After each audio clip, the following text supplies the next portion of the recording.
France Maghreb 2. Bonjour à tous, ravi de vous retrouver sur France Maghreb 2. Nous sommes mercredi le 19 septembre et j'espère que vous allez bien. Oui, jusque 18h avec vous. Et l'équipe qui devait composer cette émission, nous a tous abandonnés. Voilà, aujourd'hui il devait y avoir Majid Messaouden, Fatima Wassak, Nadir Kaya. Il y a Oula, le gros bug. Il y a finalement Nargis. C'est pas pour me déplaire d'ailleurs. Bonjour Nargis. Bonjour Christophe. Ça bonjour fait longtemps que je t'ai pas vu en même temps. Hein, ouais, ça fait un moment, ouais. Bon. Ouais.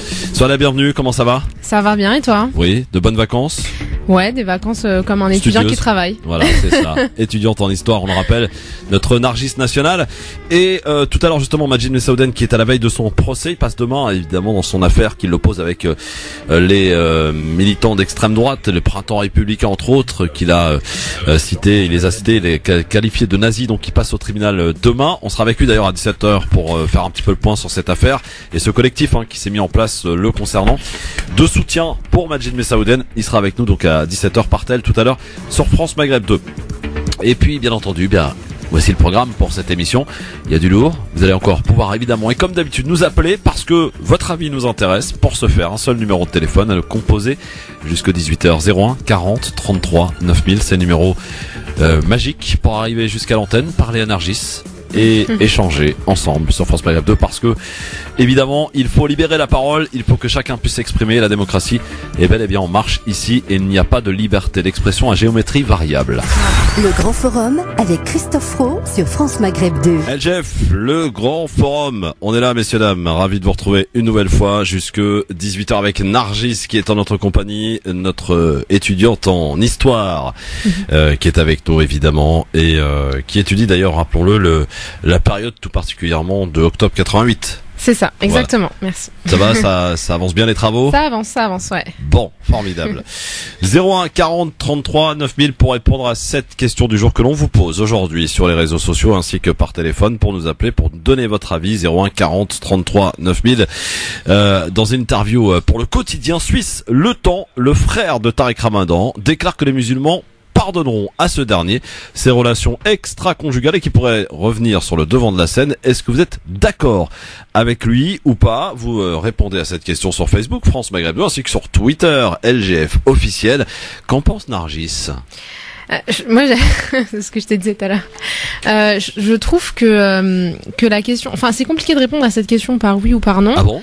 Oui, parce que moi, j'attends de voir surtout ce que va déclarer lui-même en fait Tariq Ramadan une fois qu'il sera sorti de cette affaire-là. J'ai l'impression qu'il a quand même indiqué qu'il avait eu effectivement des relations extra-conjugales. Oui, non, mais maintenant, tout il à fait. reproche les faits de viol. Oui, voilà, c'est ça. Mais j'attends de voir. Pas reproche. Il nie les faits de viol. Mais j'attends de voir quand même ce qu'il va déclarer, en tout cas à la communauté musulmane de France ou même du monde entier, par rapport à cette affaire-là. Et après, je pense que est-ce qu'il pourra revenir sur le devant de la scène comme c'était le cas avant? Je sais pas. Mais je pense que de toute façon, c'est pas aux musulmans de pardonner ou aux musulmans de condamner. Tout le monde fait des erreurs et voilà. Oui, mais alors attends, il y a juste une petite différence entre effectivement un homme, j'allais dire classique, qui peut effectivement, comme tout homme, commettre des péchés. Mais c'est un homme classique. Oui, mais ce monsieur est quand même quelqu'un qui s'est adressé à une communauté qui était quand même adulée par beaucoup. Faut le dire. Oui, mais c'est ça le problème. Je pense qu'il faut pas qui a passé sa vie, sa carrière à faire des leçons de morale sur la fidélité, sur le fait d'être fidèle en islam, d'être fidèle avec son épouse, d'avoir même des conférences entières sur le sujet. Faites ce que je dis mais pas ce que je fais, quoi. Oui, bien sûr que ça le décrédibilise. C'est un peu embêtant de la part d'un homme quand même ça qui a passé son temps. Mais après, encore une fois, est-ce que tous les hommes de religion sont des êtres parfaits qui ne pêchent pas? En fait, il a fait des rappels qui continuent d'être valables malgré son comportement. C'est pas parce que lui, il se permet de faire ça. Après, pour moi, c'est entre lui et Dieu. Il s'est permis de faire ça.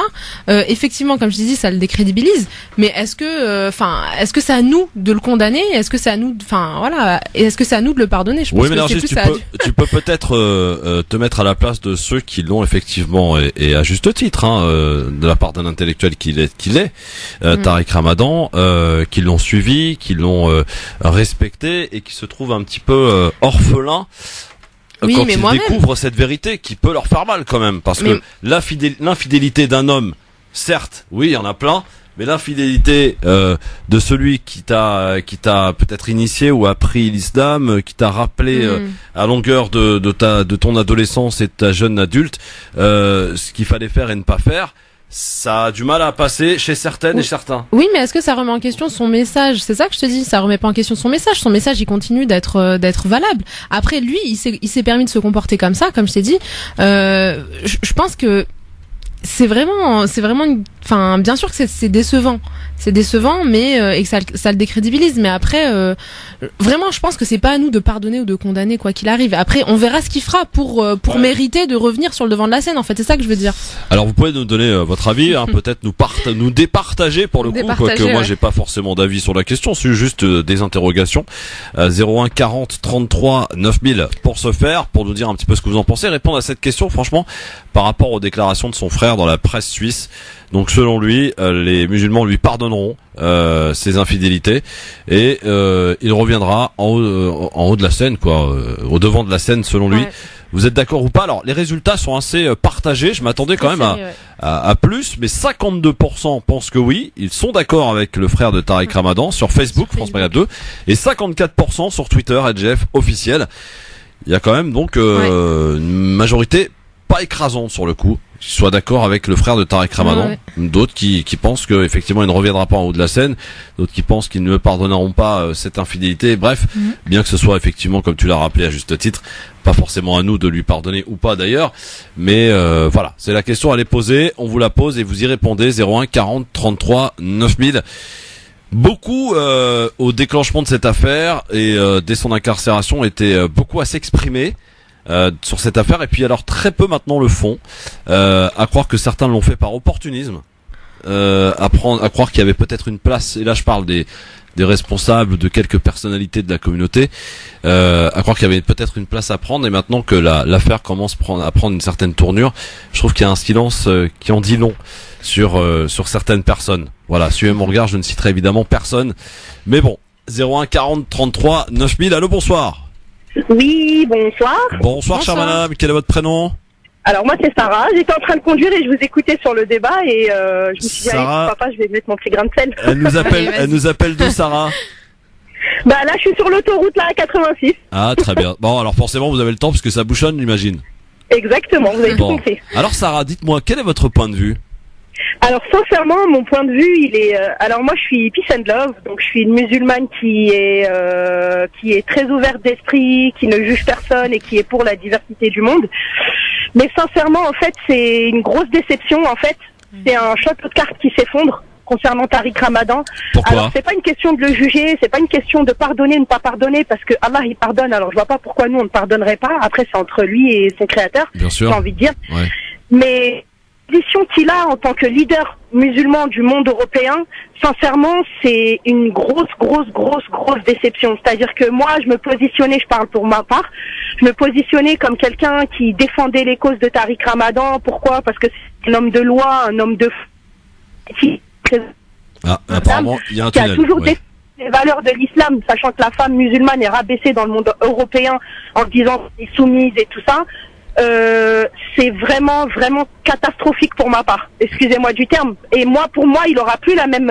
En fait, je le regarde plus de la même manière. Après, je suis désolée pour sa femme. Sincèrement, je sais pas si elle le savait, mais je suis désolée pour elle. Mais en fait, ça change toute la vision qu'on avait de Tariq Ramadan, l'homme sérieux, le leader politique. C'est ce que je peux entendre. En tout cas, Nargis, qu'est-ce que tu réponds à cet argument non, mais fort bien développé par Sarah? Non, t'es pas d'accord. Mais si, je t'ai dit que c'était décrédibilisant et complètement décevant. Je te l'ai dit. Oui, mais tu restes plus mesuré quand même. Mais c'est parce que ça parle de pardonner à ce dernier. Moi, je dis juste que j'attends de voir parce que ça dépendra. Mais ça dépendra de son attitude en fait. Mais l'attitude, ça y est, il l'a reconnu qu'il avait des relations extra-conjugales. Mais les discours qu'il va tenir.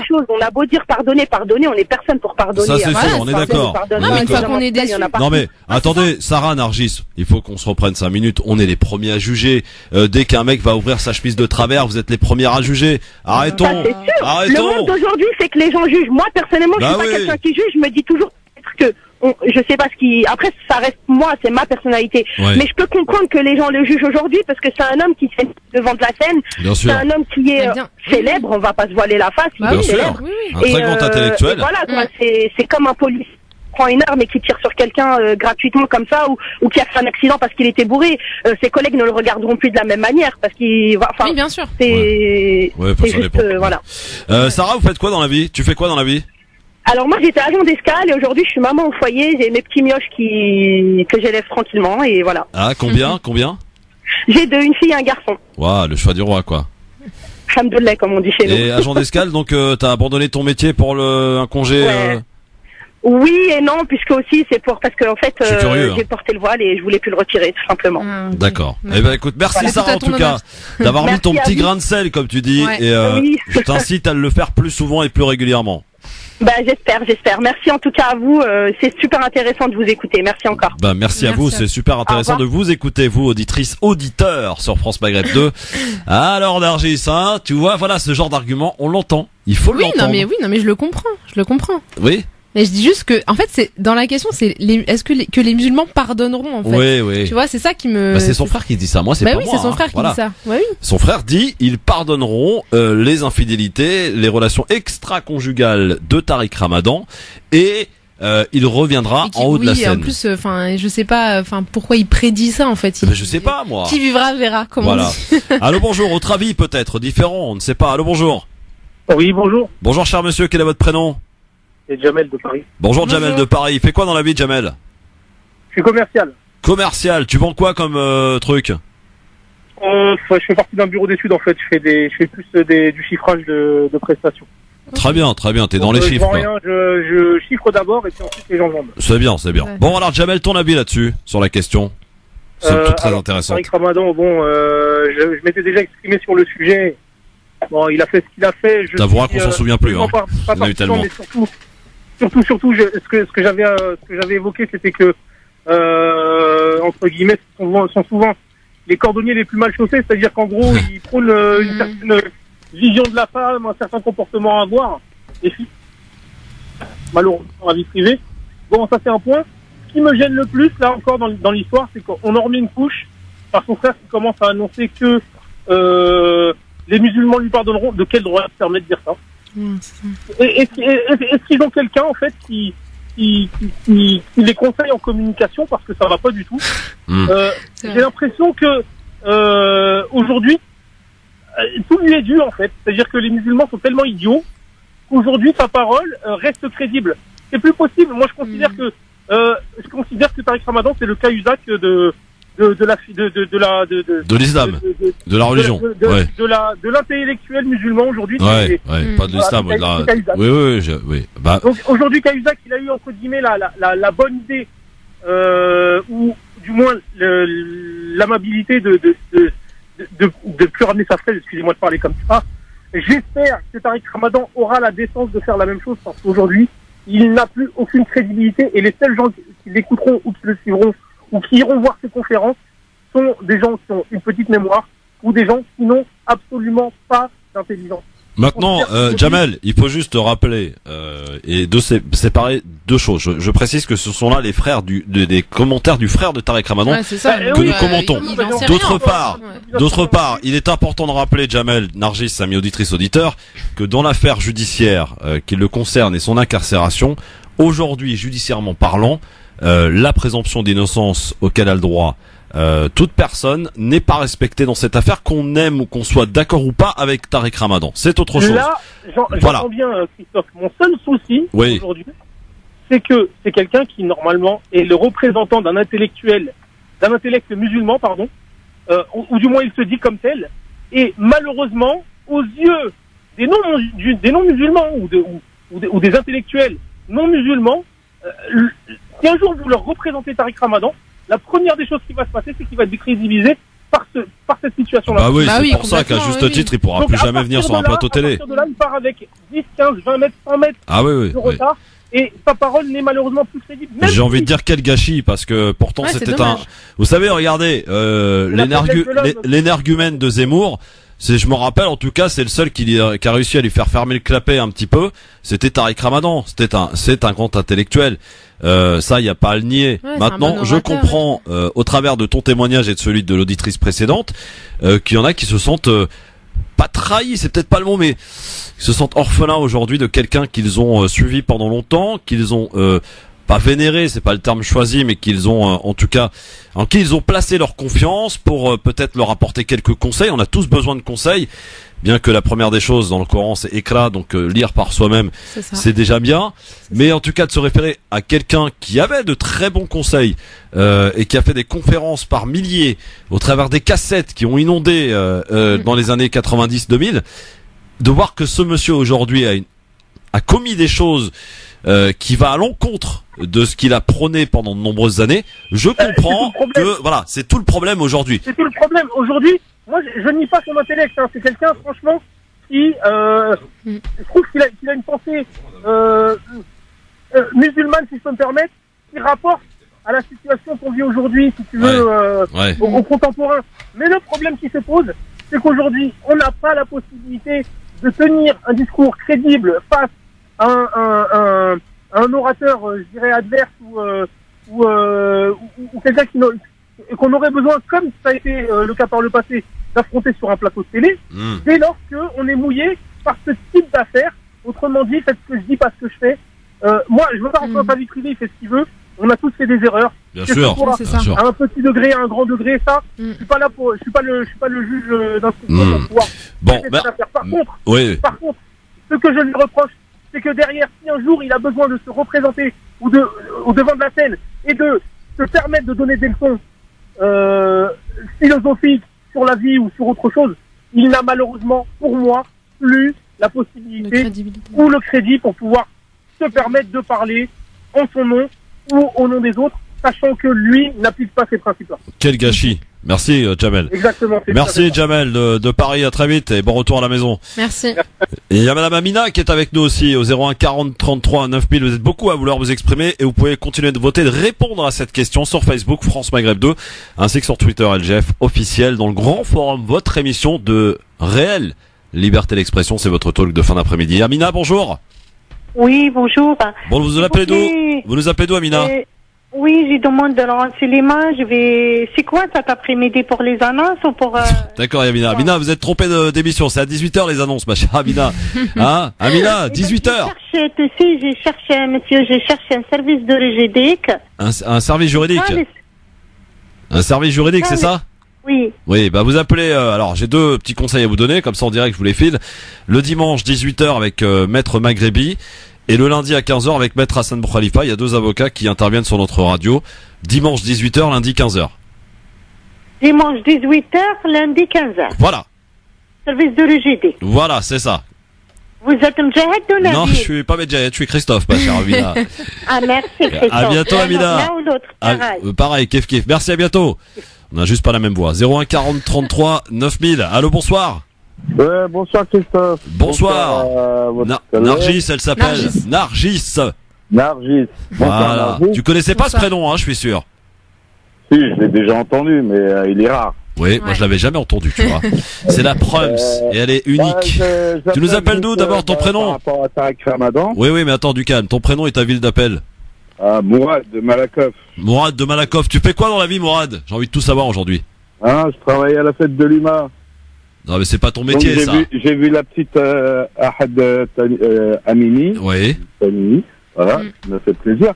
Et sur Tariq Ramadan, oui, je voulais juste dire que c'est vrai qu'il nous a déçus. Enfin, moi, perso, je parle pour moi, je parle pas pour les autres. Bien sûr, c'est ton avis qui nous intéresse. Mais bon, comme votre collègue a dit, Nargis, c'est pas nous de juger.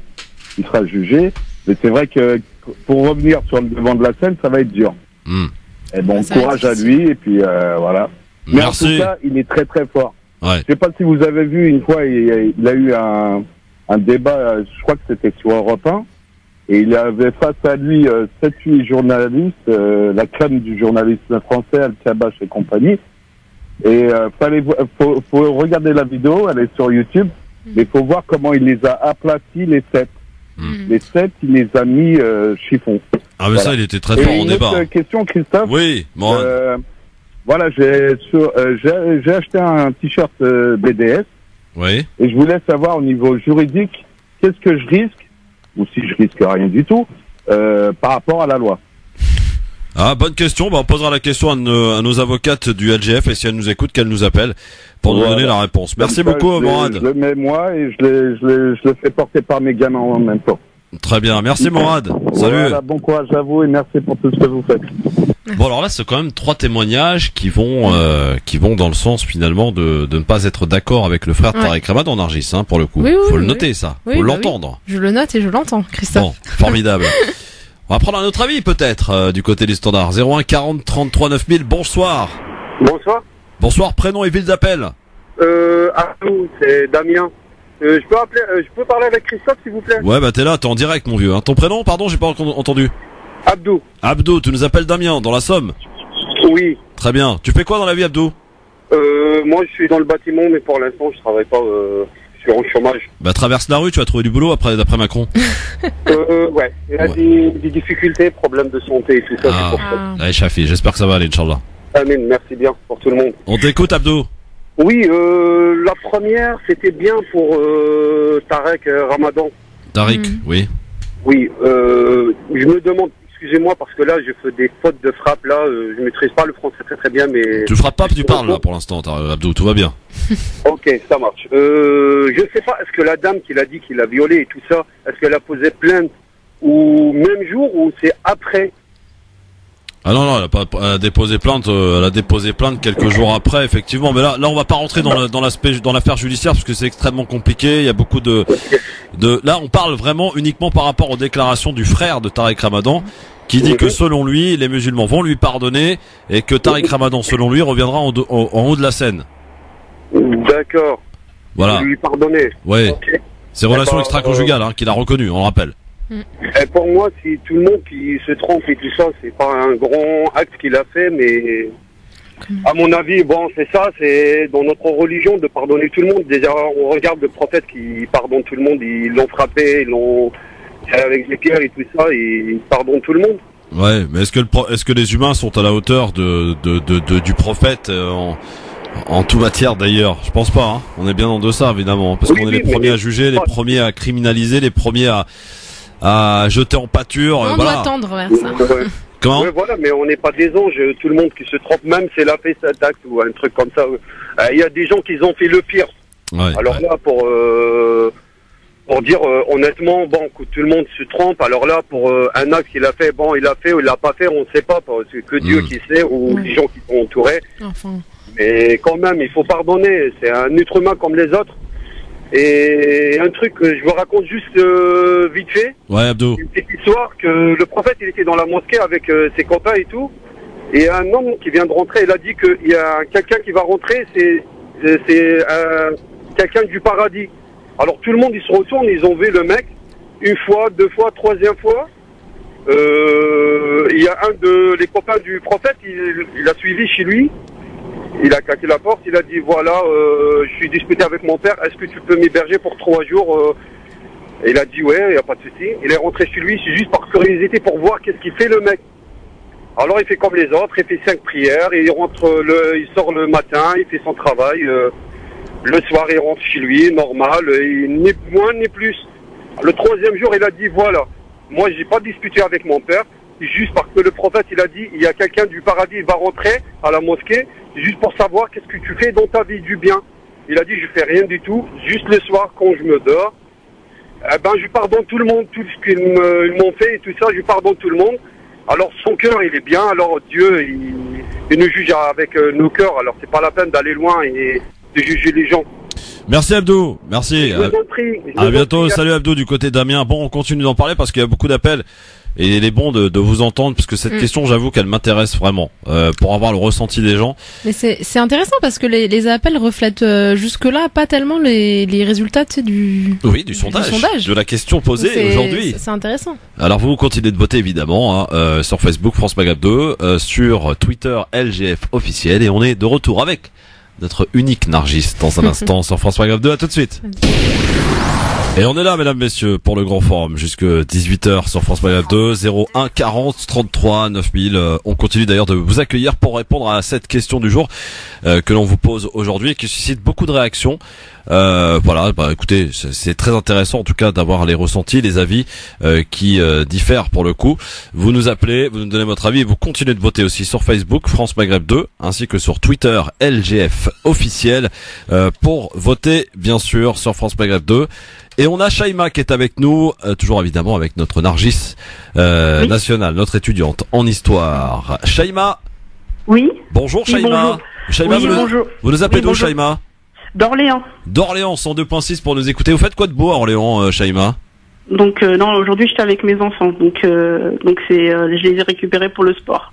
Ah, donc, très bien. voilà. Super. Ça c'est un petit peu le lot, j'allais dire hebdomadaire du mercredi Voilà, après-midi pour beaucoup de mamans.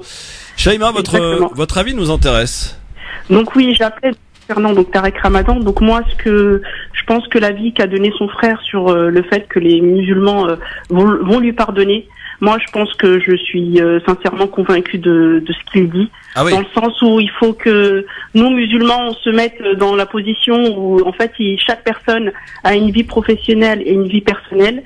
Ce qu'il a fait donc les fautes qu'on lui reproche, c'est dans sa vie personnelle. Donc ça affecte plus sa vie personnelle, sa famille, sa femme, ses enfants. Nous, en fait, on a appris de lui du côté de sa vie professionnelle. Donc il a apporté beaucoup à cette communauté. Cette communauté est en souffrance en vue de ce qui se passe dans les médias et ce qu'on vit dans notre vie de tous les jours. Et je pense que c'est ça en fait, il y aura une balance qui fait que les musulmans vont réfléchir. Ils vont se rendre compte de ce qu'il a apporté dans notre communauté. Et je pense que c'est ça qu'il faut retenir de lui.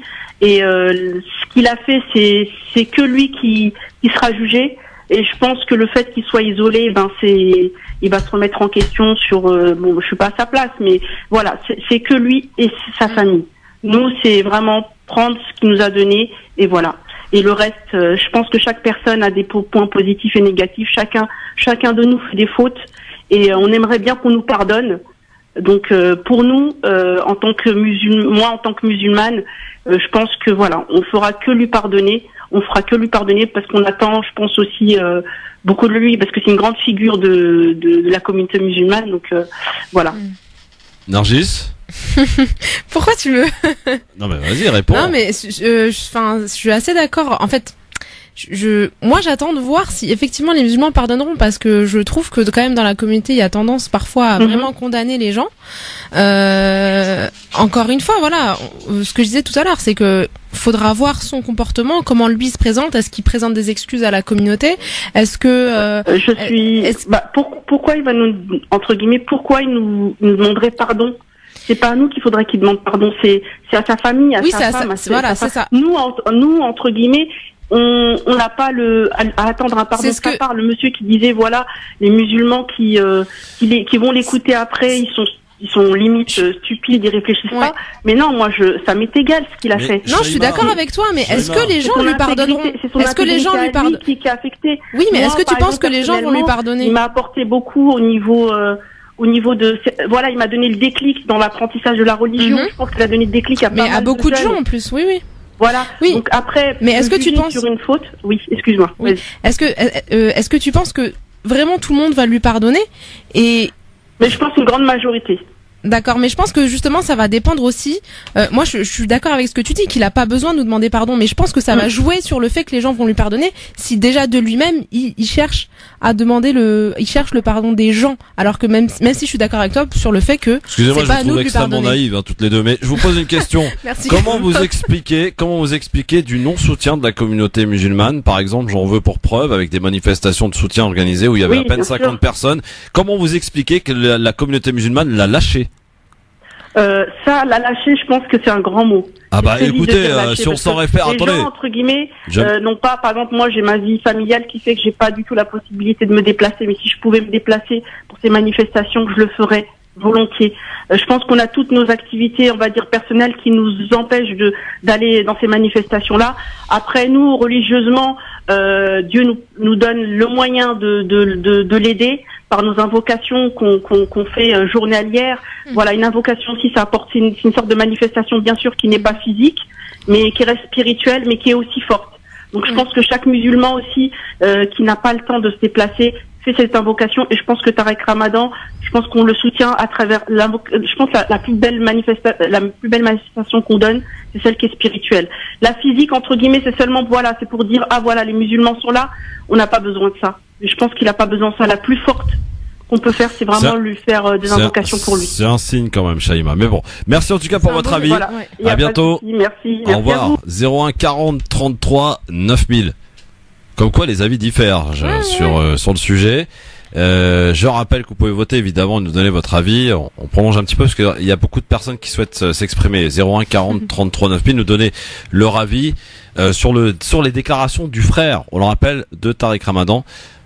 Qui dit que effectivement les musulmans lui pardonneront ses infidélités, ses relations extra-conjugales, qu'il reviendra en haut de la scène.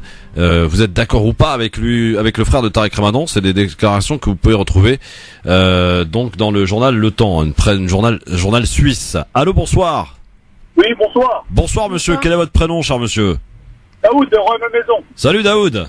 Comment tu vas, Christophe? Ça va très bien, monsieur Daoud. Oui, déjà je te souhaite une bonne Ashura aujourd'hui. Ah oui, c'est vrai que c'est Ashura, effectivement. Ouais. C'est demain. Non, c'est demain Ashura. Moi, j'ai regardé, j'ai vu que c'est aujourd'hui. Ah bon, aujourd'hui, moi aussi j'avais vu aujourd'hui. Ah bon, d'accord. Bon, tu vois que je suis bien au fait. Bon, bref, c'est pour répondre à la question. Mais juste avant de commencer, j'aimerais te remercier sur la pépite que tu nous as dénichée là, Narges.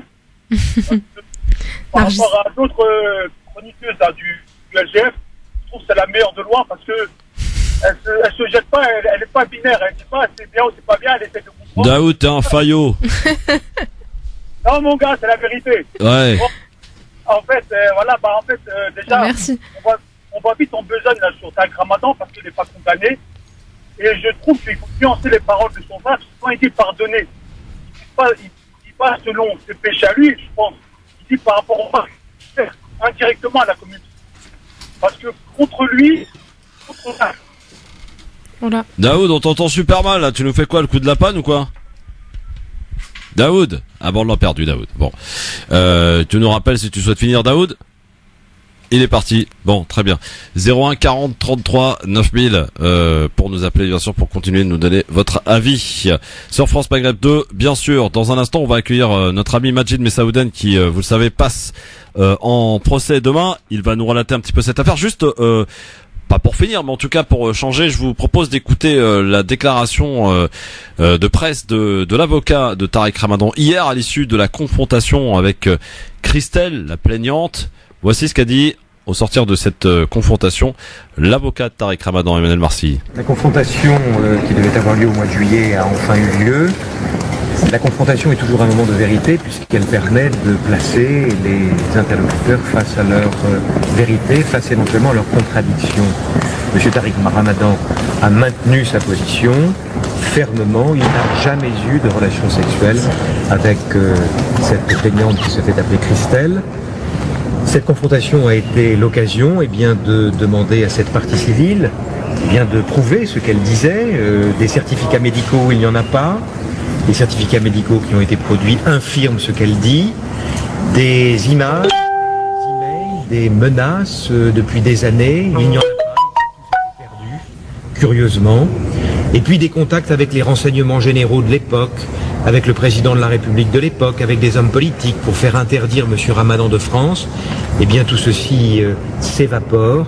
Elle conteste l'avoir dit, elle conteste avoir été en relation avec les renseignements généraux, avec des hommes politiques. Bref, ce qui ressort de cette confrontation, ce sont clairement des affabulations. Il est évident qu'au regard de cette confrontation, et si d'autres éléments, nous allons déposer dès demain une nouvelle demande de mise en liberté. Et je ne comprendrai pas qu'elle ne soit pas acceptée, dans la mesure où il a été indiqué au mois de juillet que c'était l'absence de cette confrontation qui s'opposait à sa remise en liberté. Je suis donc confiant, j'ai toujours confiance dans la justice. J'espère que les éléments apportés depuis un certain nombre de mois maintenant, Madame Ayari, maintenant nous n'avons plus de lieu, nous n'avons plus de date, D'ailleurs, pour refuser sa démise en examen, on nous a dit que c'était prématuré, on nous a pas dit qu'on avait tort, on nous a dit simplement que c'était prématuré. Il faut le remettre en liberté, il n'y a aucune raison pour qu'il soit maintenu en détention provisoire. Je rappelle que son état de santé s'aggrave, qu'il est maintenant handicapé et qu'il est temps que cela cesse. Voilà, c'était là les déclarations de l'avocat de Tariq Ramadan hier à l'issue de la confrontation avec la fameuse Christelle. Et effectivement, une demande de remise en liberté a été demandée aujourd'hui. Réponse donc prochainement, évidemment, on vous tiendra au courant. Mais dans cette affaire judiciaire, on peut quand même nettement dire que la présomption d'innocence a quelque peu été bafouée dans cette affaire. Je te propose d'accueillir quelqu'un que tu ne connais pas et qui pourtant fait partie de la même équipe que toi. Il s'appelle Majid Messaouden. Bonjour Majid.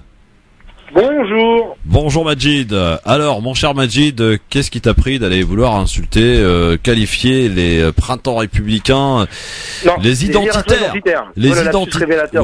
Oui, bon, c'est pareil, c'est la même. C'est le même truc, Majid. En tout cas, le printemps républicain ne me soutient pas contre Génération Identitaire, ça c'est sûr. Ah oui, ça c'est clair. Donc, pourquoi t'as dit que c'était des nazis? Parce qu'à ce moment-là, c'est un peu ce que ça m'inspirait. En fait, je suis pas le seul. Thomas Porte, qui passe en procès aussi, les a qualifiés de nazillons. Alors rappelons le contexte peut-être, Majid, pour resituer un petit peu les choses. Le contexte, c'est quand en avril, ils sont allés sur le col de l'Échelle pour empêcher les migrants de passer. Ils ont même pris des photos en faisant des grands signes, genre aux migrants tu passeras pas par là. Enfin, c'était quand même assez violent. Ils étaient tous en uniforme, doudoune bleu dégueulasse d'ailleurs, un bleu hyper agressif, avec des moyens. Et puis il y avait déjà eu le précédent du C-Star, le navire qu'ils avaient affrété en mer pour empêcher les migrants d'accoster, mais en plus il y avait des soucis dans leur bateau, donc il avait fallu limite les aider à finir leur, à pouvoir rester, à ne pas couler en mer. Bref, c'était une accumulation de choses qui du coup moi m'a un peu sidéré. Et en fait, si tu veux, le fait que des gens aillent en bande organisée remplacer des gardes frontières qui par définition n'existent plus depuis Schengen, sans que les gendarmes et la police n'y trouvent à redire, c'est juste proprement hallucinant. Parce que si moi, j'avais emmené une bande de potes dans la montagne en disant aux migrants « Venez, c'est par ici qu'il faut rentrer », j'aurais pas tenu 5 minutes dans la neige. Ouais. Ils seraient venus avec des hélicos, ils nous auraient tous mis en garde à vue et on aurait pris cher pour délit de solidarité. Donc du coup, c'est l'inaction, si tu veux, du gouvernement qui m'a poussé à réagir aussi sèchement, mais je trouve que c'était à la hauteur de ce que faisait ce groupuscule à ce moment-là. Donc d'accord. C'est des déclarations que t'as fait. Des déclarations que t'as fait sur les réseaux sociaux? Oui, mais d'ailleurs le tweet est toujours en ligne. D'accord. Et donc suite à cela, Génération Identitaire a porté plainte. C'est ça, pour injure publique. J'ai reçu l'assignation cet été. Donc je suis attaqué pour injure publique. Et donc il demande des dommages à intérêt, etc. Donc, que dit ton avocat, Majid? Qu'est-ce que tu risques? En fait, je sais pas. Enfin, ce que je risque, c'est au moins ce que demande. Enfin, c'est au plus ce que demande Génération Identitaire, à moins que les procureurs demandent davantage. Mais ce serait rigolo quand même que l'État aille dans le sens de Génération Identitaire. Donc je suppose que si le tweet est toujours en ligne, tu ne regrettes absolument pas tes propos. Tu les assumes. J'aurais du mal à te dire que je les regrette parce que en fait, une fois que tu contextualises, voilà, moi, des mecs, pour moi, chasser des gens sur la base de leur origine réelle ou supposée. Ouais. Désolé, ça me rappelle des périodes sombres. Oui, de l'histoire, oui, absolument. Ouais. Voilà. Donc du coup, je peux pas te dire que, non, je peux pas te dire que je regrette, c'est pas possible en fait. Et sinon, j'aurais supprimé le tweet. Majid Messaouden, comment réagis-tu face à ce comité de soutien qui s'est mis en place assez rapidement d'ailleurs, dès qu'on a eu l'info te concernant, où il y a pas mal de signataires, de gens qui te soutiennent? C'est quelqu'un, tu es devenu quelqu'un d'important, dis donc. Non, je suis pas devenu quelqu'un d'important. Je pense que les gens ont bien vu que l'enjeu c'était de faire front face à l'extrême droite. Il y a des gens dans les signataires, y compris dans ceux qui sont dans les premiers signataires, avec qui je partage pas forcément tous les combats. Ouais. Mais sur l'extrême droite, en fait, on réfléchit pas et on fait front. il y aura toujours le temps de faire état de nos divergences sur certains points. Mais là, effectivement, le comité s'est mis très vite en place. Il y a moins de 3 semaines, on est 2500. Mais c'est bien, ça montre que généralisation identitaire, c'est aussi un répulsif, que ça fait réagir les gens. Je reçois plein de messages de gens qui demandent comment ils peuvent soutenir.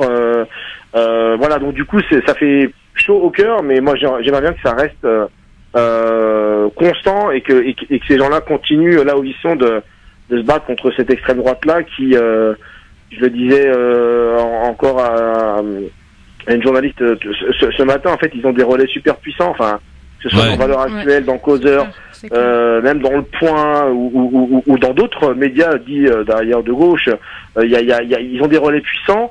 Et puis ils ont aussi des relais politiques ultra puissants. Déjà la loi asile-immigration, c'est quand même du pain béni pour l'extrême droite. Absolument, et en plus, il y a des relais comme Wauquiez, Geoffroy Didier, Daniel Morano, qui n'ont rien à envier à Génération Identitaire, absolument rien. Ouais. Et puis je le disais aussi ce matin, en fait, ils ont changé de look. Ils ont des chemises, des costards. Ils se la racontent genre, on a des boulots, on est conseiller financier, etc. Sauf que pour moi, ils valent pas mieux en termes d'ADN politique que les nazis-skins des années 80, qui étaient chassés par les Redskins parce que justement c'était des nazis et qui s'en cachaient pas. Donc aujourd'hui, ils sont en quête de respectabilité. Sauf que quand tu lis ce qu'ils pondent quotidiennement, ces gens-là sont tous sauf respectables. Donc il faut continuer de les condamner, il faut continuer de leur tomber dessus dans la rue en manif. Et par voie sur les réseaux sociaux, il faut continuer de militer et c'est pour ça que ce qu'ils font en essayant de faire taire les gens par les tribunaux, c'est hyper dangereux parce que si ça fait jurisprudence, demain ils pourront dire que finalement ils avaient raison d'aller chasser les migrants et que la justice est de leur côté. Donc il faut qu'ils soient déboutés. Tu viens de révéler mine de rien ta tactique de défense. Mais bon, demain 13h30, c'est où exactement ?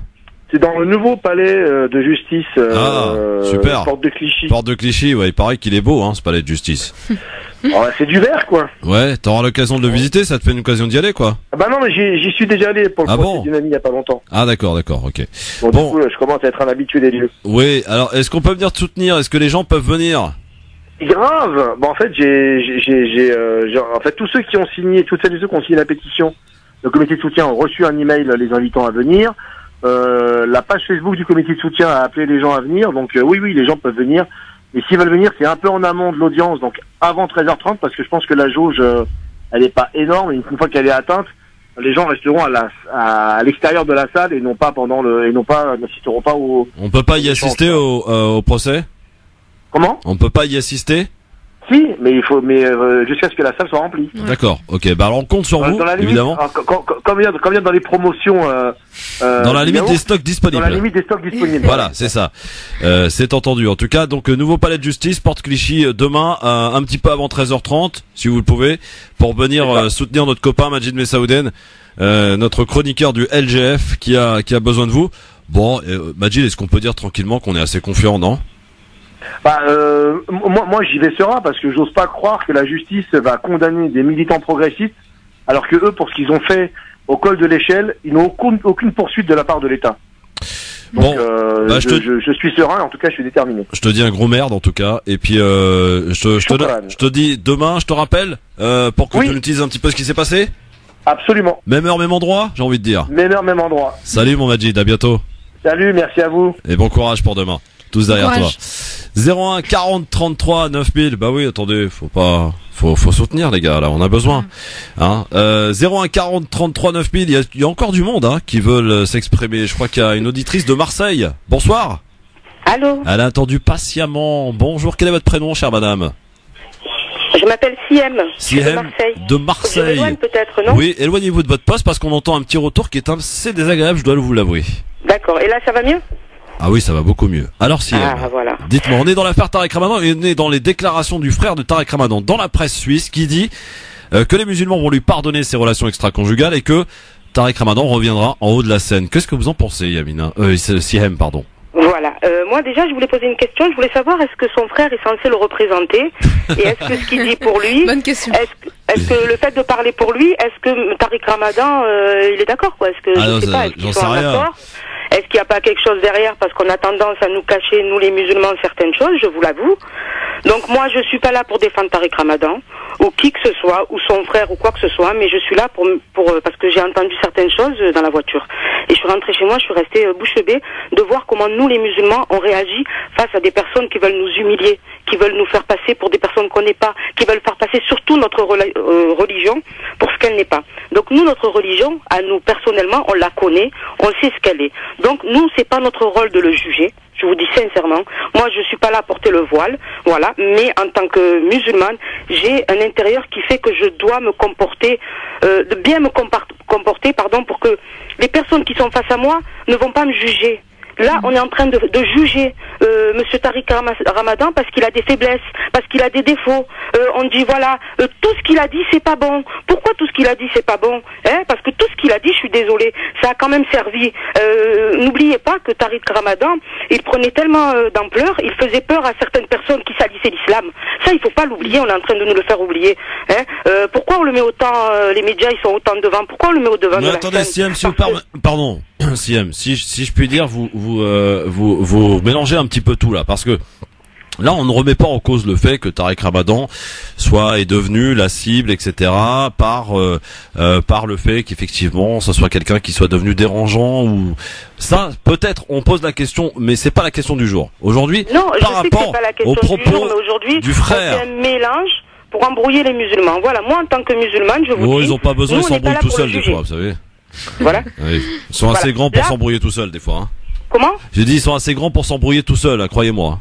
Non, mais excusez-moi, je vais vous dire une chose. Moi, je vous écoute souvent. Oui.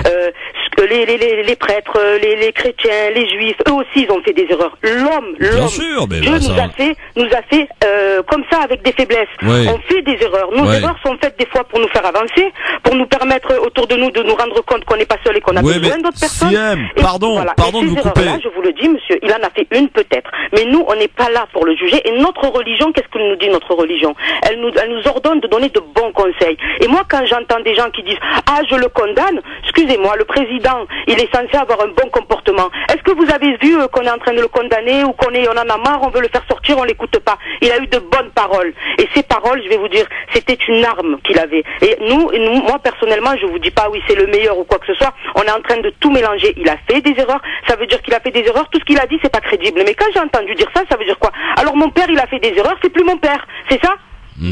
Siem, merci. Désolé, merci. Il a fait des erreurs, voilà, mais c'est pas à nous de juger. Et son frère, c'est pas son avocat. Son frère, il a pas parlé pour lui. S'il doit parler, il parle lui. Et il y en a qui ont fait des erreurs plus que lui. Ils sont pas passés au devant de la scène comme lui. On l'a pas cramé comme lui. On est en train de le cramer sous prétexte qu'il représentait les musulmans ou qu'il était avec les musulmans. Voilà, on en a marre. On en a marre que chaque personne qui va faire un délit ou un défaut ou quoi que ce soit aille les musulmans, on le met au devant de la scène. Tout ce qu'il a dit sur l'islam, c'est une chose qui était réelle. Il est intelligent. Il a fait des études pour apprendre, pour faire savoir ce qu'il connaissait. Alors ne mélangez pas.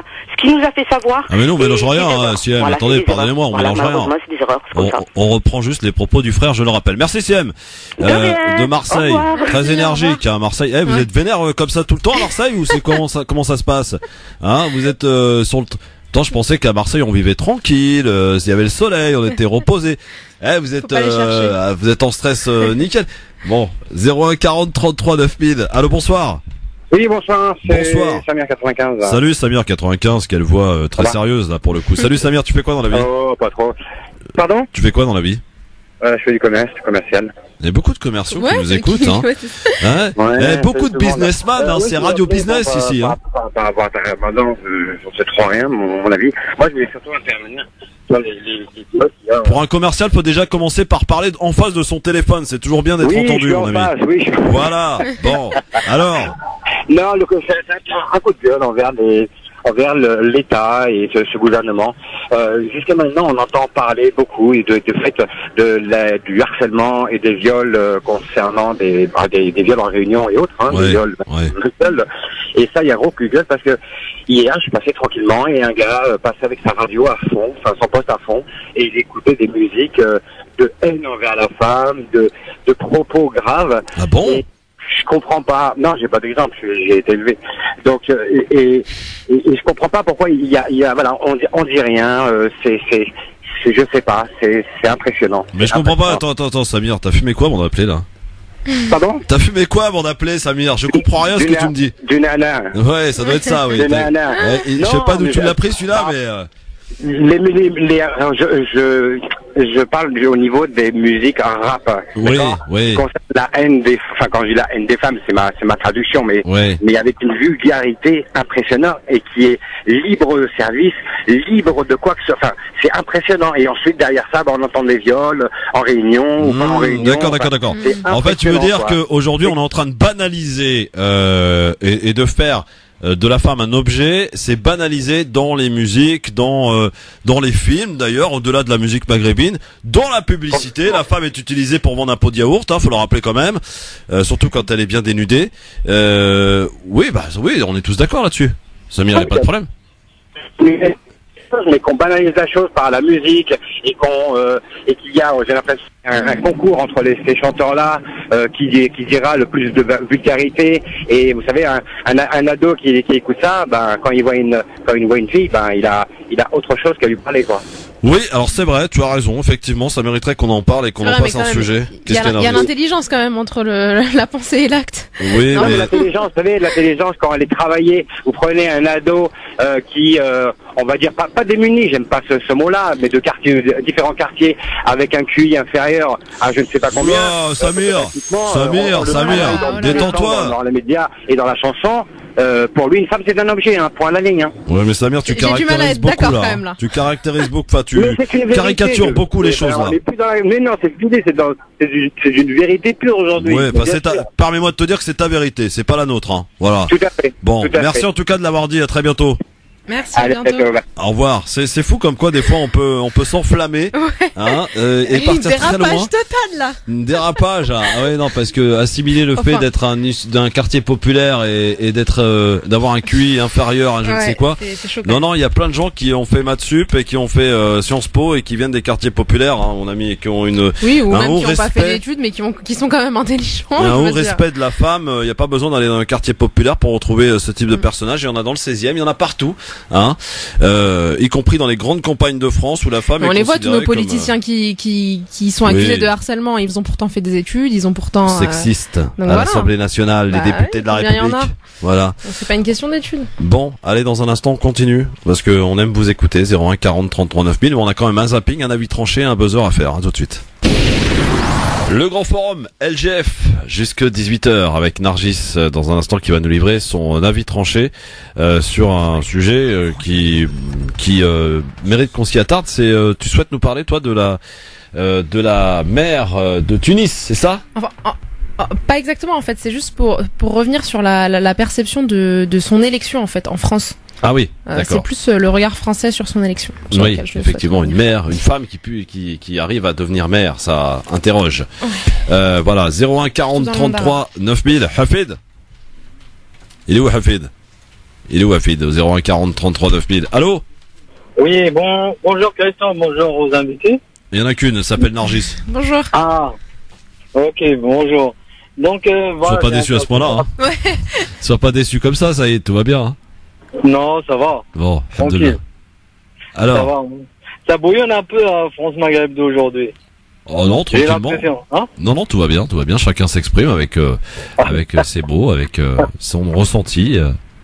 Comme d'habitude, quoi. Comme d'habitude, exactement. Ouais. Au sujet de frère de Tarek Ramadan, il m'a fait un peu rigoler, lui. Pourquoi? Parce que moi, Tarek Ramadan, il m'a rien fait, moi. Je vois pas pourquoi. Je vois pas pourquoi je vais pardonner quelqu'un qui m'a rien fait. Donc, franchement, c'est pas une bonne idée. Tarek Ramadan, ça va être dur pour lui, hein, c'est tout. Hein. Qu'on pardonne ou qu'on pardonne pas, ça va être dur pour lui. Pour sortir la tête de l'eau, ça va être dur. Hein. Pour revenir à la scène, pour un intellectuel public, tomber dans ce genre de piège, pour moi, il manque un peu de maturité intellectuelle. Ça reste quand même un être humain comme moi. Hein. Mais moi, je risque de faire une bêtise demain. Hein. J'assume, je vais pas demander pardon à la personne concernée. Pas à tout le monde. Ok, merci Hafid. Salut. Ciao, ciao, à bientôt. 01 40 33 9000. J'avoue que je m'y attendais pas à cette approche-là. 01 40 33 9000, évidemment, pour nous appeler. Vous continuez de vous exprimer. Pour l'heure, on va passer à notre zapping. Avant l'avis tranché de Nargis dans un instant. Zapping. Si on prend 100 millions d'Africains, d'un remplacement de population. Bon, bah voilà. Parce que les mots bamboula, d'accord, ça veut dire. Maintenant, moi, très franchement, je vois un barbu en djellaba. La réimmigration, c'est le départ des immigrés. Réellement le déradicaliser, est-ce que c'est possible? Une bonne dose de cheval. Si la connerie se mesurait, il servirait de maître étalon. Merci pour ce jingle, j'aime beaucoup. Alors, dans le zapping pour aujourd'hui, ma chère Nargis, amis auditrices, auditeurs, pour commencer, nous en parlions hier dans cette émission. Eh bien, pour une place de parking, rappel des faits, témoignage de la fille de la victime. Écoutez, ça s'est passé à Saint-Pierre-des-Corps. Il y en a un qui trouve le moyen de m'appeler pour plein émission, c'est mortel. C'était donc chez Bourdin, sur RMC, le fait qu'une fille, donc un monsieur de 43 ans a été violenté, agressé par deux hommes. Il en est mort quelques heures après à l'hôpital. Écoutez ce témoignage de la fille donc de la victime. Un homme est mort, un père de famille, pour une place de parking. Ce père de famille de Saint-Pierre-des-Corps, près de Tours, est décédé lundi après avoir été molesté, frappé, à terre, le week-end précédent. C'était samedi, je crois. Il était 18h30. Tout cela pour une histoire de parking. Mathieu Rouault. Ouais, 18h30, lorsqu'Ali vient faire ses courses au supermarché Carrefour des Atlantes, il est dans sa voiture avec sa femme et 3 de ses enfants. Il veut se garer sur une place, mais elle est gardée, entre guillemets, par une fillette qui affirme qu'elle est réservée pour ses grands frères. Ali décide malgré tout de se garer sur cette place. C'est alors que les deux frères, âgés de 21 et 24 ans, se garent juste derrière lui avec leur Mercedes noire. Une bagarre éclate. Ali est roué de coups de poing et de coups de pied. Des témoins parlent d'un acharnement, il prend des coups même à terre. Ses enfants aussi prennent plusieurs coups, ils assistent à la scène, il est laissé inconscient dans le coma avant d'être transporté à l'hôpital où il décédera lundi d'une hémorragie cérébrale. Aileen est l'un des enfants d'Ali. Bonjour Aileen. Bonjour. Votre père est décédé après cette bagarre. Je crois que ce sont deux frères qui lui sont tombés dessus, l'ont frappé plusieurs coups, coups de pied, coups de poing. Il était à terre, c'est cela? Exactement. Il a été massacré. Toute la famille était allée faire des courses? C'est ça. Mes demi-sœurs, mon demi-frère, ma belle-mère et ainsi que mon père étaient partis... sortait du centre commercial La Petite Madeleine et se dirigeait pour aller faire des courses pour manger le soir même. Voilà. Il s'est garé, soi-disant une place réservée, et il s'est garé, et là, ils lui sont tombés dessus. Oui, exactement, il s'est garé, il n'avait pas vu que forcément la place était réservée, alors quand la petite fille lui a dit qu'elle attendait son frère, bien sûr, il a vu une place derrière, il s'est dit que c'est bon, c'était pas la fin du monde et qu'il était déjà garé, donc forcément, elle pouvait réserver la place, une autre place, en fait. Oui. Les agresseurs ont été interpellés? Oui, bien sûr, enfin. Ils ont tous été interpellés. Il y en a un qui a été interpellé la nuit même, heureusement, et le deuxième pas longtemps après. Alors, votre père était conducteur de bus, je crois, c'est ça, pour la compagnie de transport de l'agglomération de Tours. Exactement. Je crois savoir aussi qu'une marche blanche aura lieu samedi sur le parking du supermarché.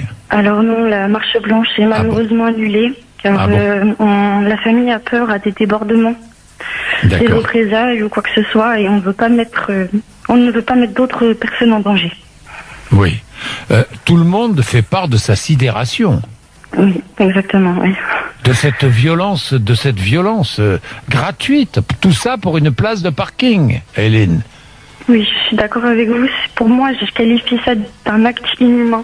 J'ai pas d'autres mots aujourd'hui. J'en aurai sûrement pas d'autres. Oui. Mais il faut que ça s'arrête. Oui. Et il paraît qu'au lieu... Parce que sur le parking d'un supermarché, il y a du monde. Oui, il y a énormément. Est-il vrai que tous ceux qui étaient là, au lieu de porter assistance à votre père, filmaient la scène? Oui, alors moi, vous savez, je n'étais pas là, mais oui, j'ai beaucoup entendu qu'il y avait du monde.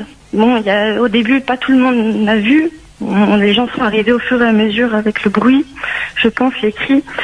Et apparemment, quelques-uns ont essayé, ont tenté, mais physiquement, il n'y a pas eu d'aide physiquement. Ils ont dû approcher, circuler. Et il n'y a qu'à la fin où des personnes, d'ailleurs je les remercie, ont essayé de retenir les deux personnes pour éviter qu'elles partent. Mais toujours en vain, quoi. Violence gratuite. Oui, c'est ça. Aline, merci, je vais pas vous embêter plus longtemps. C'est sidérant. Sidérant. C'est incroyable.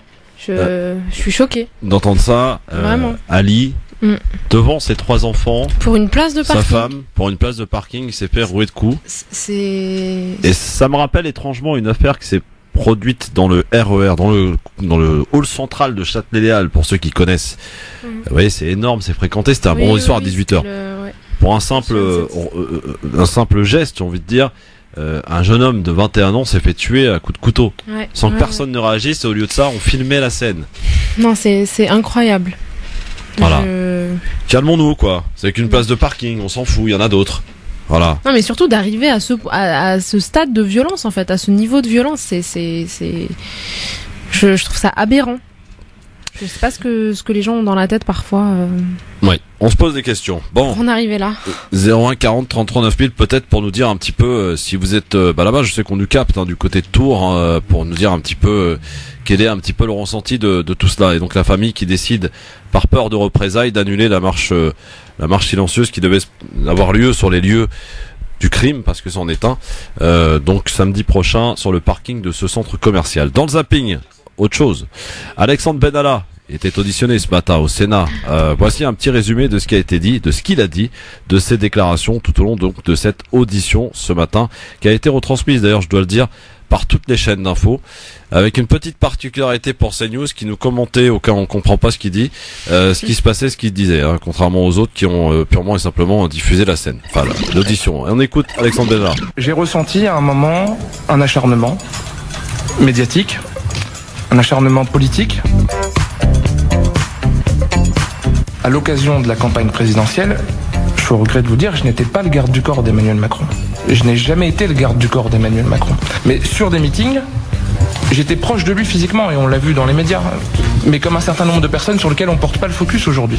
J'avais 4 missions à l'Élysée. Ma première mission était l'organisation des déplacements nationaux, dans le cadre de ce que je viens de vous expliquer là, je pense que vous en aviez déjà connaissance. Il était l'organisation des événements au Palais, dans le cadre de ce que je viens de vous expliquer là également, dont vous aviez connaissance.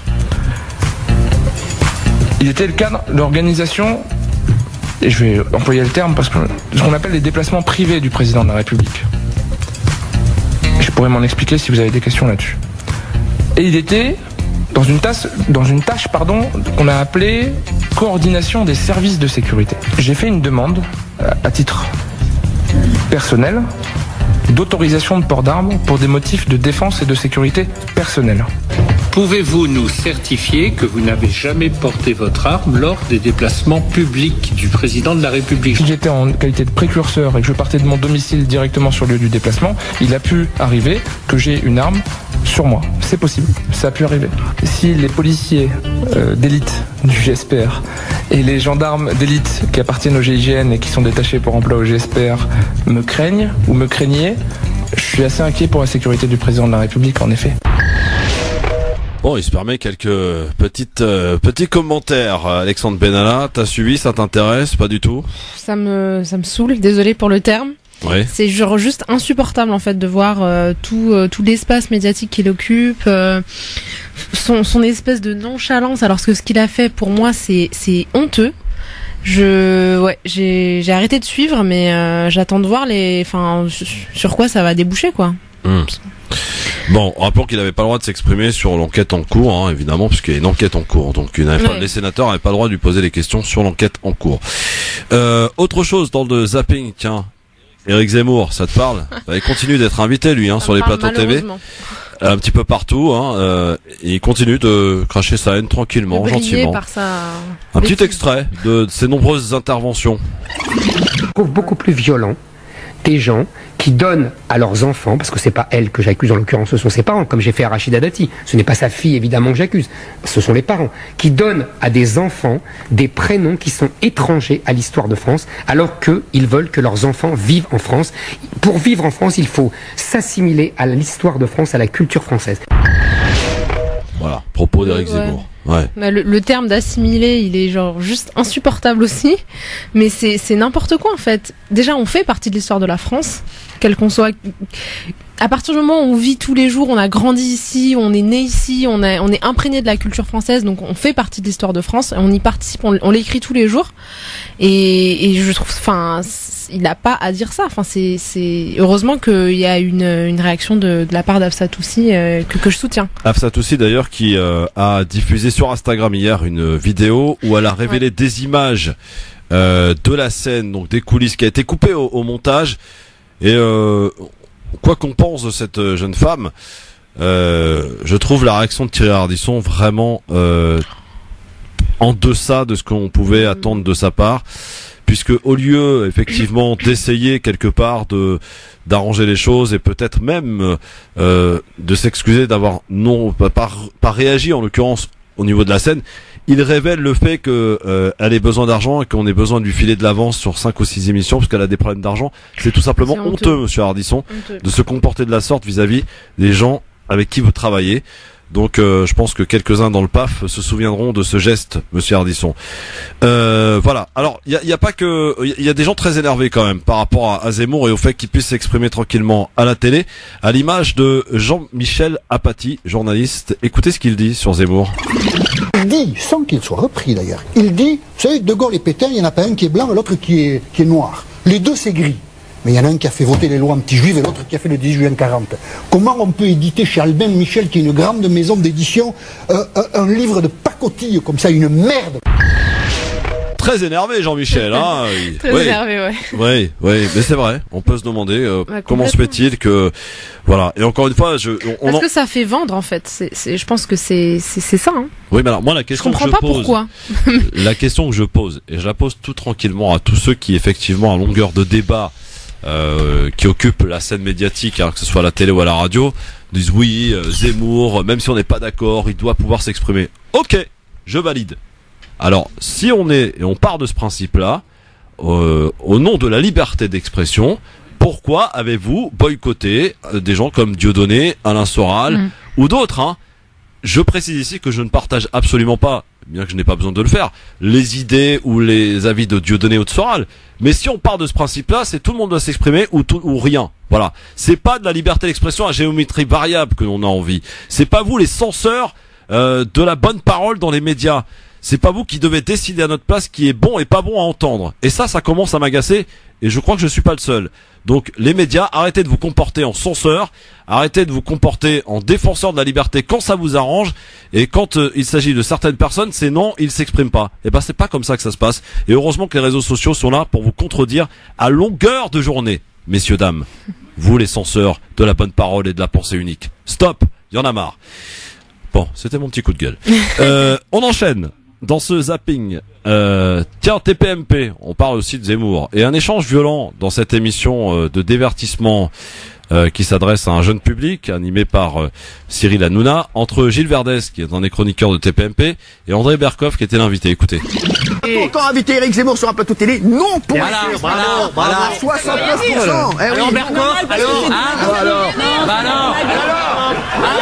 tu faisais, écoute-moi bien. Tu t'écrases Berkoff.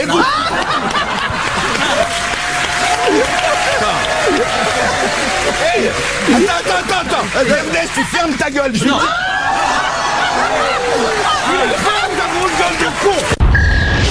C'est vraiment, je sais pas, voilà. C'est du lynchage en public, je sais pas à quoi ça rime, le public qui est là et qui applaudit et qui continue, enfin, ouais, j'avoue ne pas bien comprendre. C'est TPMP, hein, c'est un peu le concept de l'émission, j'ai l'impression, donc faut plus s'étonner, hein. Très bien, c'était le zapping. C'est ce que les gens aiment. Des moments qu'il ne fallait, absolument, c'est l'audience. Des moments qu'il ne fallait pas rater ou non d'ailleurs, à la télé, à la radio et sur Internet. Place maintenant à un autre sujet. Dans cette émission, on parle de tout et sans filtrage. Si ce n'est le filtrage du respect et de la diffamation qui n'a pas sa place ici, le racisme et tout ce qui s'ensuit. On va parler de tout à fait autre chose, et c'est un avis tranché que Nargis nous a écrit il y a quelques temps maintenant, en référence à cette mère de Tunis. C'est une femme qui est donc mère de Tunis, et ça a créé chez toi une réaction. Jingle.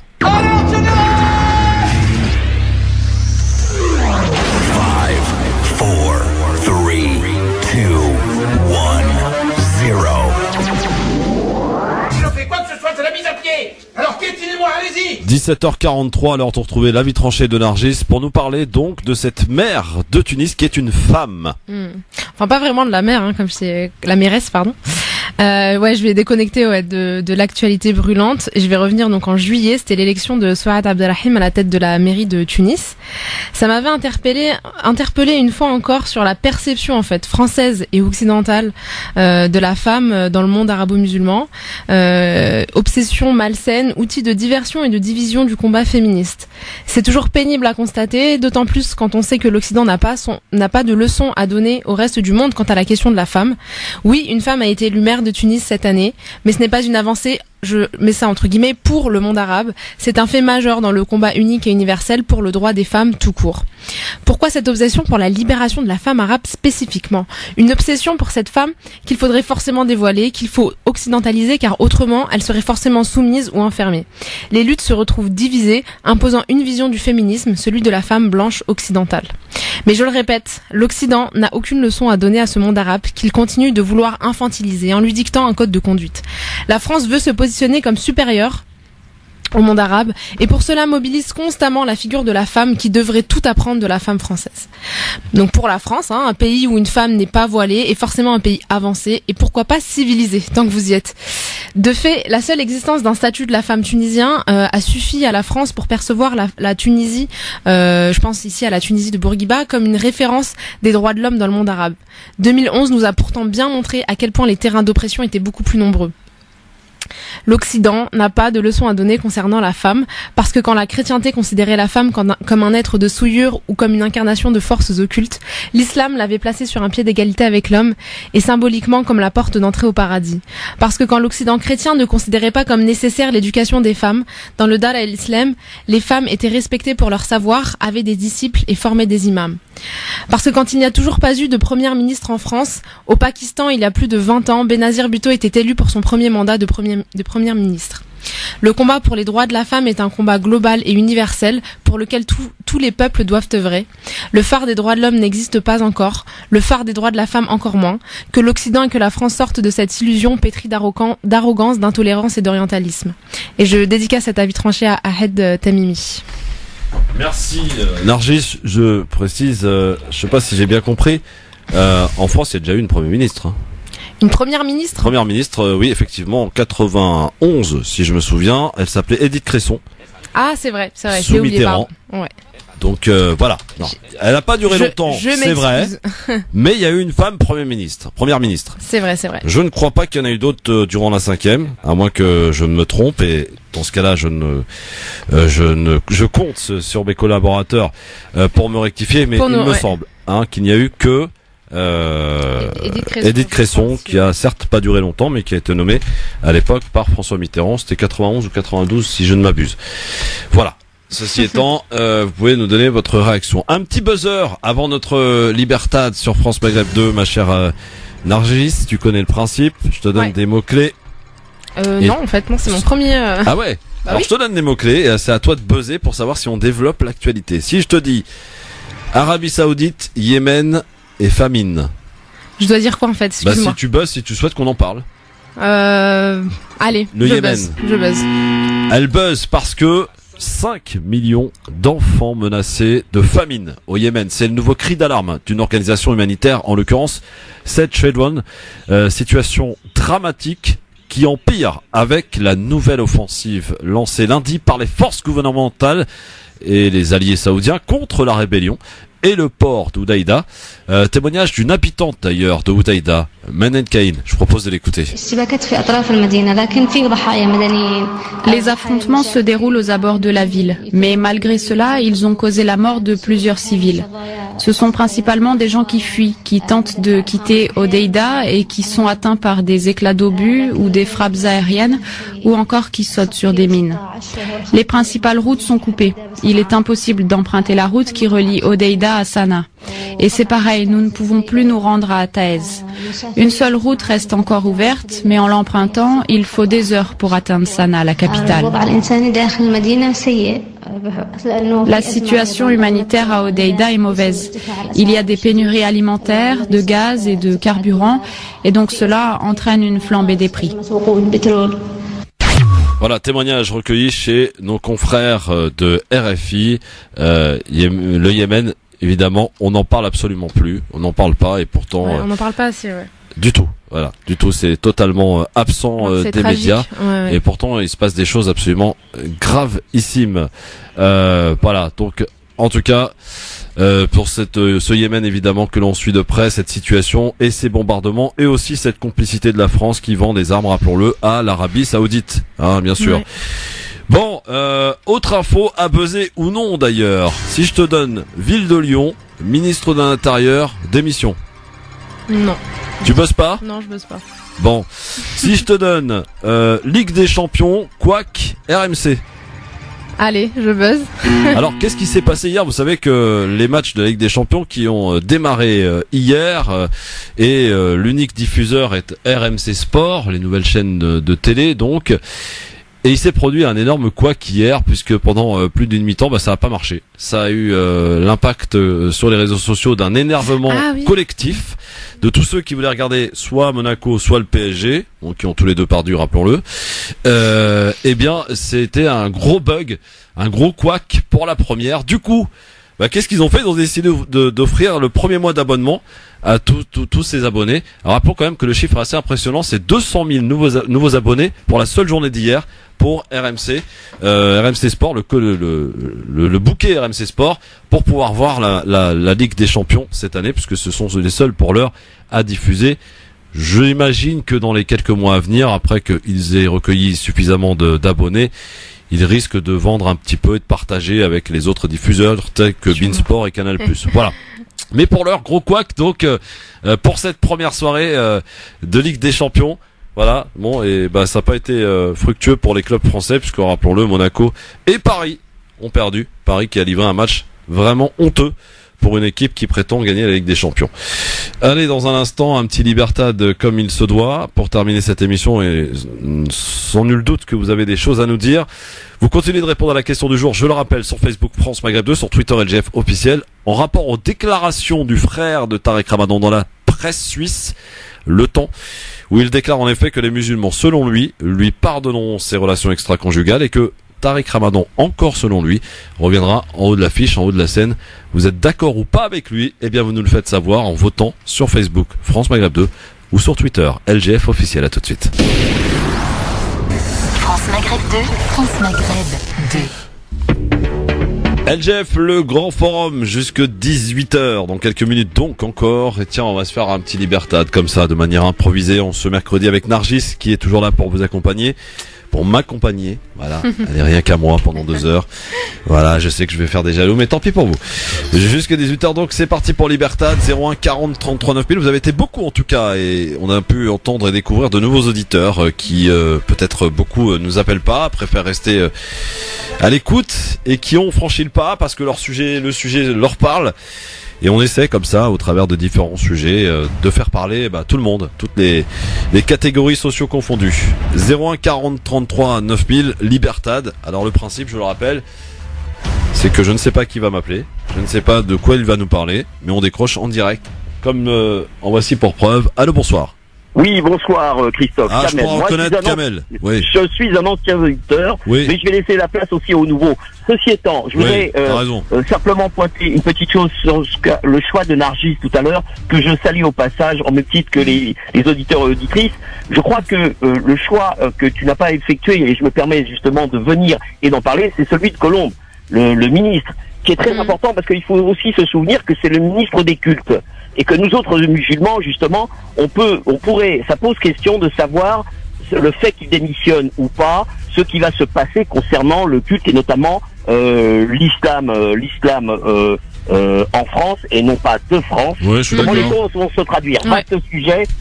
Vaste sujet. Concernant Tariq Ramadan, Oui, alors la question bien du jour. évidemment, je ne vais pas faire plaisir à tout le monde, mais moi je fais partie de ceux qui ils pensent que quoi qu'il arrive, qu'il est fait ou pas fait, le mal est fait puisqu'il a été mis à l'index, etc. Mais il se trouve que le problème, c'est et je voudrais lancer ce message à l'égard de tous ceux qui voudraient entrer en politique ou prendre une position très précise. Vite. De veiller bien évidemment à être clean, parce que quoi qu'il arrive, vous êtes un arabe, vous avez un patronyme musulman, etc.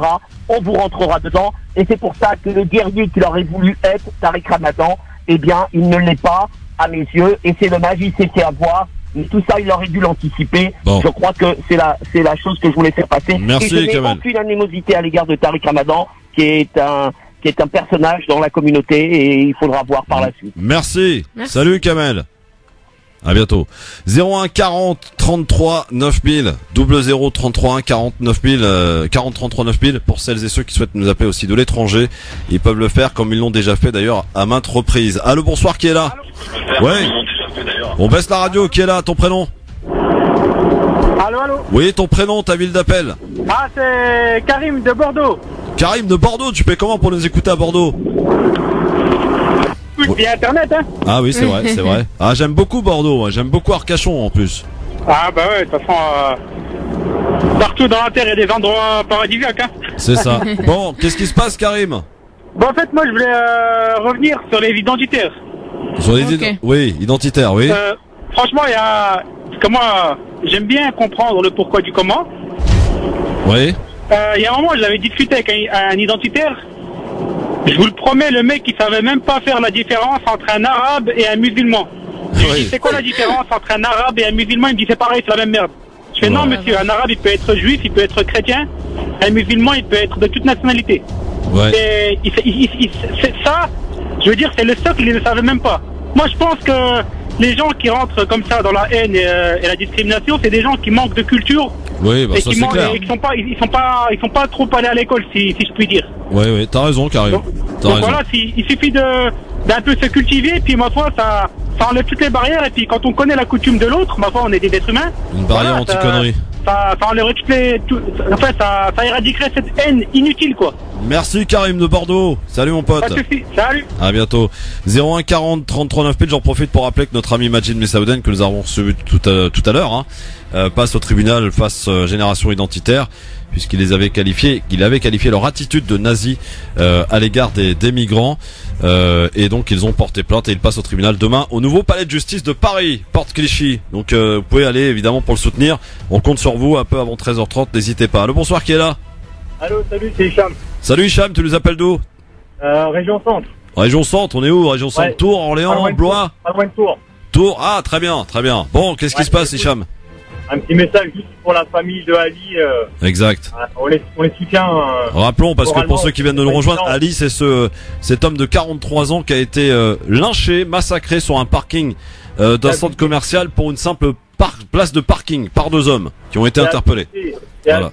C'est abusé, et le monde il devient fou, ça devient n'importe quoi. Ouais. C'est du délire, mais là on est sur autre chose, c'est complètement hallucinant. Donc voilà, condoléances à toute la famille. Les Atlantes, c'est un endroit où je vais de temps en temps pour aller faire les courses. Tours, c'est une superbe ville, c'est une ville universitaire, ça bouge beaucoup, il y a plein de trucs à faire là-bas, c'est dommage qu'un tel drame soit y arriver dans cette belle ville. C'est vraiment dommage. Et on capte bien France Maghreb 2 à Tours ou pas? Ouais, un petit peu, ça capte un petit peu, tu vois. C'est la fréquence d'Orléans quand même, hein. C'est la fréquence d'Orléans. Ouais. Bon. Ouais, je suis sur Orléans. D'accord, ouais, 102.6 la fréquence. Bah merci à toi en tout cas pour ce message. À bientôt. Ciao, à bientôt. 01 40 33 9000. Allez, un petit dernier pour la route pour ce soir avant de retrouver l'ami DJ Nabil qui va arriver dans un instant pour vous accompagner jusque 20h. Allô, qui est là? Bonsoir. Allô. Bonsoir madame, votre prénom? Oui, bonsoir, c'est Laïla de Val-de-Marne. Bonsoir Laïla, vous fermez boutique, on vous écoute Laïla, qu'est-ce qui se passe? Oui, pareil, j'ai une pensée aussi pour Ali. Je suis outrée par le comportement des gens.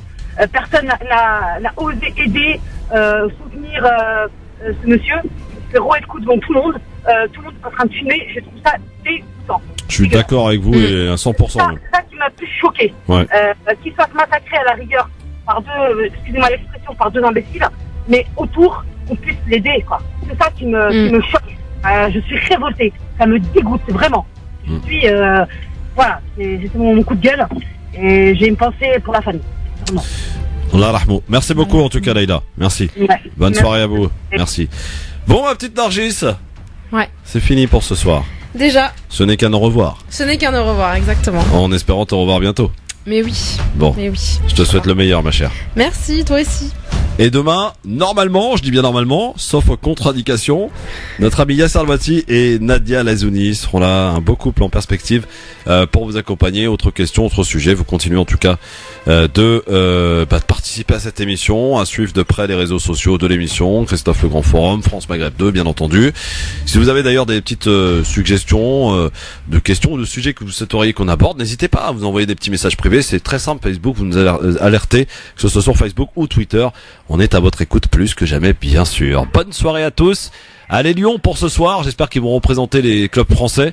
Ça va être dur contre Manchester City, mais on y croit quand même. Bonne soirée, dans un instant DJ Nabil. Nargis, à bientôt. À bientôt. Marine Garel est là pour le flash de 18h à 18h02. C'est ça, le Grand Forum et France Maghreb 2. Bonsoir Marine. Bonsoir à tous. Le président de la République aux Invalides à Paris, Emmanuel Macron, participe à la cérémonie annuelle d'hommage aux victimes du terrorisme. Le président de la République a officialisé sa volonté de créer un musée pour les victimes du terrorisme et il a souhaité que sa préfiguration soit lancée sans plus attendre. Vigilance accrue en Meurthe-et-Moselle face à la menace de la peste porcine africaine. La préfecture met en place une zone d'observation renforcée dans un périmètre de 50 communes. Le département est frontalier de la Belgique où 2 cas de peste porcine africaine ont été détectés. La maladie n'est pas dangereuse pour l'homme. En revanche, elle menace les exploitations porcines. Un prêtre s'est suicidé hier dans son église de Rouen. Selon le procureur, une femme l'accusait de comportement indécent et d'agression sexuelle sur sa fille. Aucune plainte n'a cependant été déposée. La rencontre entre les dirigeants sud et nord-coréens, elle s'est achevée ce matin à Pyongyang. C'était la 3e déjà depuis le mois d'avril et il confirme le dégel entamé sur la péninsule coréenne. Les 2 Corées annoncent également vouloir présenter une candidature commune aux Jeux Olympiques de 2032. Le Brexit et les flux migratoires, les 2 sujets aussi épineux l'un que l'autre, sont au menu des discussions à partir de ce soir à Salzbourg, en Autriche, entre les dirigeants des pays de l'Union européenne. Pas de décision à en attendre. La réunion sur 2 jours se veut informelle pour ce qui est du Brexit et les discussions bloquent toujours autour de la question de la frontière irlandaise. Et sur le plan migratoire, pas vraiment d'avancée quant au projet de centre de contrôle et de plateforme de débarquement qui ont été annoncés pendant l'été. Mauvaise soirée pour le foot français. Nos 2 clubs ont été battus pour leur entrée en Ligue des Champions hier. Défaite du PSG sur la pelouse de Liverpool. Score final 3-2 pour les Anglais. Monaco s'est aussi incliné 2-1 contre l'Atlético Madrid. Lyon devra réaliser un exploit aujourd'hui à Manchester City. Coup d'envoi de la rencontre à 21h. France Maghreb 2, service, info, musique, divertissement. France Maghreb 2. France Maghreb